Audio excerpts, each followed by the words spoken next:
सध्या गणेशोत्सवाची लगबग सगळीकडे सुरू आहे. बाजारपेठांमध्ये घरी बाप्पाच्या आगमनासाठी सगळे सज्ज झाले आहेत. गणेशोत्सवाची उत्सुकता आपल्या सर्वांनाच असते. मात्र तरीही गणपती बाप्पाबद्दलच्या अशा अनेक गोष्टी आहेत ज्या आपल्याला माहीतच नसतात. त्यातच एक म्हणजे गणपती बाप्पा जेव्हा आपल्या घरी येतो तेव्हा तो झाकून का आणला जातो. ही प्रथा का आहे याचा तुम्हाला कधी प्रश्न पडलाय का? नाही ना? मग आज आपण जाणून घेणार आहोत या रील मधून त्याचं कारण. कुठेही शहरात असो वा गावी गणपती घरी आणताना तो नेहमी झाकूनच आणला जातो. घरातील वडीलधारी माणसं बाप्पा घरी आणताना झाकून घेऊन या असे बजावून सांगतात.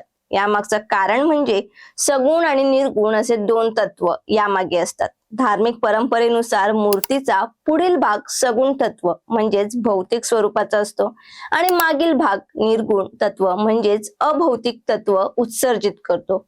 गणपतीची मूर्ती झाकल्याने हे दोन्ही तत्व संतुलित राहतात असं मानलं जातं. तर गणपतीची प्राणप्रतिष्ठा पूर्ण झाल्यानंतर मूर्तीमधील दैवत्व पूर्णत्वास येते असे म्हटले जाते. तसेच बाहेरील धूळ, वारा, पाऊस अशा घटकांपासून मूर्तीचं संरक्षण करता यावं. शिवाय यामुळे मूर्तीला नजर लागू नये म्हणून बाप्पाला झाकून आणले जाते असे म्हटले जाते. त्यामुळे जर आता कोणाला बाप्पाला झाकून का आणले जाते हे माहित नसेल तर ही रील लगेच शेअर करा आणि अशाच नवनवीन व्हिडिओसाठी आमच्या इन्स्टा, FB आणि YouTube पेजला फॉलो करा. धन्यवाद.